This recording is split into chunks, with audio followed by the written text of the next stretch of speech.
Greetings! Welcome to Prog Monster. My name is Murph and I am the host of this show. A show dedicated to progressive rock, hard rock, heavy metal, and other forms of rock music. One of those other forms features this guy, Neil Young. So welcome to my strange fascination featuring Neil Young. Now, Neil Young, by his very nature, is a strange individual.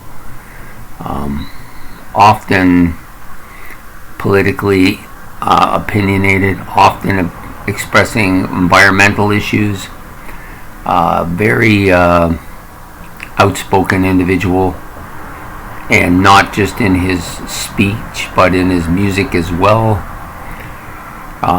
Hey, he married Daryl Hannah, so that's a big plus so far as I'm concerned. Yeah, great musician. I discovered Neil Young probably when I was a teenager, but really didn't listen to him until I moved out. And then I was listening to him quite a bit. He was part of that group of musicians that I listened to quite a bit after I kind of moved out. I kind of got away from the more mainstream pop and heavy metal and heavy rock and progressive rock. I kind of drifted from that for a bit and fell into some more rhythm and bluesy, folky, kind of not so mainstream people. I don't know if Neil Young falls into this particular category, but he was one of the musicians that I listened to. Jimi Hendrix, Stevie Ray Vaughan, there's a few others too, but he was one of the ones that I got into after that. And he had an influence on me in that he brought an interest to folk music to me that I never really thought that I had until I listened to him. And from that, it eventually led to me listening to Jethro Tull, and I'm trying to think of some other people.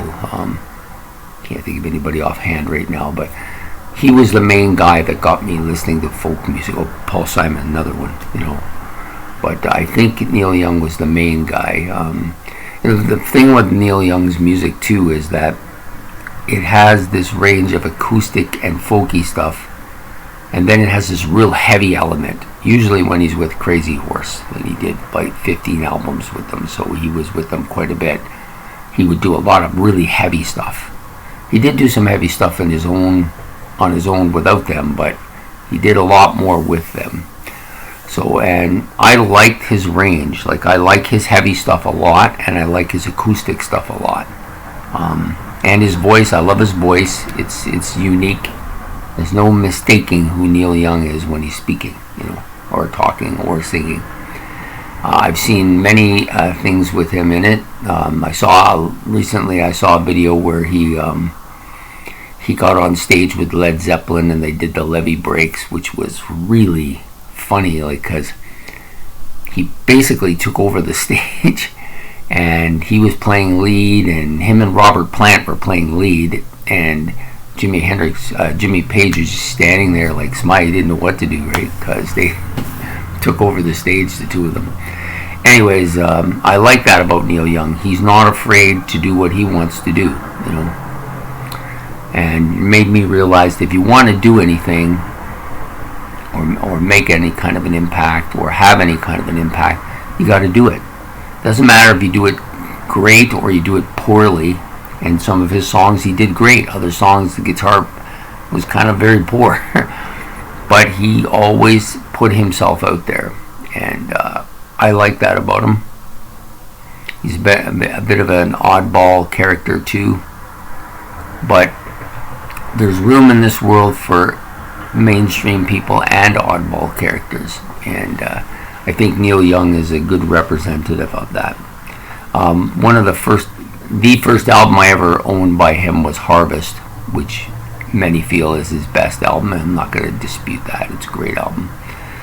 Lots of songs on there that touch home to parts of my own life, and I've noticed that with his music in general throughout all the time I've been listening to him, whether it's him with Crazy Horse or him with the MGs or him with the Pink Cadillac or whoever he's with, or if he's just on his own.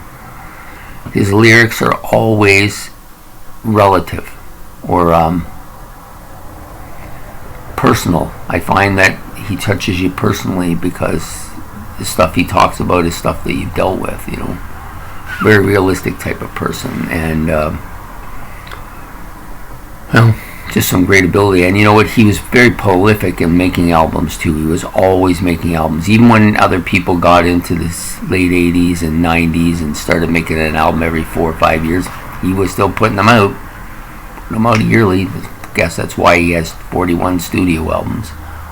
Not all of them are great, but most of them have stuff on them that is good. I haven't heard any. I haven't listened to a single Neil Young album where there wasn't something on there I liked. In fact, most of the time I like most of it. There's very few songs by him that I don't really like. Some of them are a bit too much, but for the most part, I like just about everything. He's always telling a story which is thought-provoking, you know. So he was one of the first guys whose lyrics I paid a lot of attention to, you know, because they were relative to what was going on in my life. So, and the fact that he's Canadian, or at least he was born in Canada, you know, is an American and lives in the States, you know, I think that has something to do with it. I think he knows what Canadians listen to, and I think he knows what Americans listen to too. He's really good at talking about that kind of stuff. So one of my favorites, and for this episode, one of my influential people, one of my strange fascinations, if you prefer. So I hope you like this episode. Please like and subscribe. It's much appreciated. And again, we'll be back with my strange fascinations tomorrow with another episode in the series. So have yourself a great evening, and we'll see you tomorrow. Bye.